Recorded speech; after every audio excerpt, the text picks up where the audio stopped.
Hey everyone, and welcome back to the channel. Let's talk about something we've all experienced: setting an awesome, ambitious goal, feeling super motivated, and then, well, it just doesn't happen. You feel like you've failed, and the cycle repeats. What if I told you it's probably not your fault? It's your brain's fault. And today, science is going to explain why. So you've decided you're going to wake up at AM every day, run a marathon, learn Japanese, and start a side business all at once. Sounds heroic, right? The problem is, your brain sees this as a threat. Our brains are hardwired for survival, and survival means conserving energy. Big, drastic changes require a ton of mental and physical energy. Your brain's ancient, survival-focused part, the amygdala, freaks out. It screams, "Whoa, this is too much." It's uncomfortable. Let's just go back to scrolling on our phones where it's safe and predictable. This is the fight or flight response, but in this case, it's more like a fight or do nothing response. Your brain literally puts on the brakes to keep you in your comfort zone. Another sneaky brain trap is what psychologists call the planning fallacy. This is our tendency to be ridiculously optimistic about how much we can get done in a certain amount of time.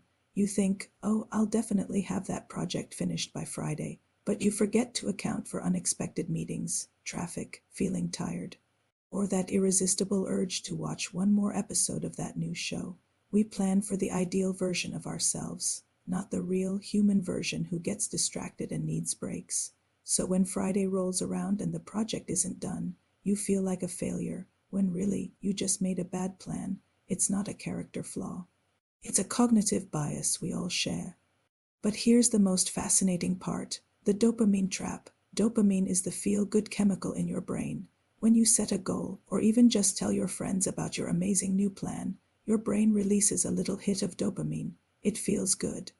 You get the satisfaction of planning to achieve something without actually doing the hard work. Your brain gets rewarded for the idea alone.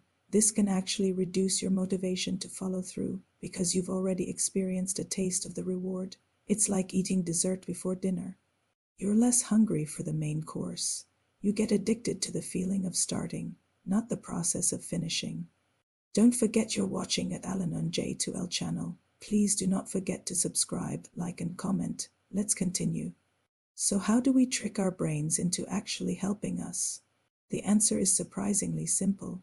Start ridiculously small. I mean tiny. Instead of run a marathon, your goal is put on running shoes. That's it. Your brain won't see that as a threat. It's so easy, there's no reason not to do it. This is the concept of mini habits. By performing these tiny positive actions consistently, start building new neural pathways. You're creating a new routine without triggering your brain's alarm system. Once put on, running shoes is a solid habit. You can add walk to the end of the driveway, then walk around the block. You build momentum slowly and sustainably. You also need to outsmart the planning fallacy.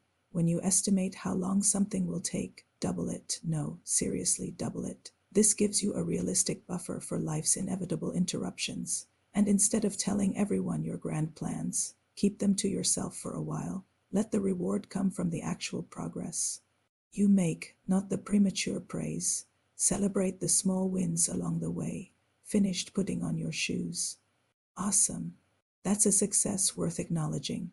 This gives you small, healthy dopamine hits that are tied to action, not just intention. It's about making the journey itself rewarding, not just fantasizing about the destination. By understanding how your brain works, you can finally stop working against it and start achieving those goals, one tiny, brilliant step at a time.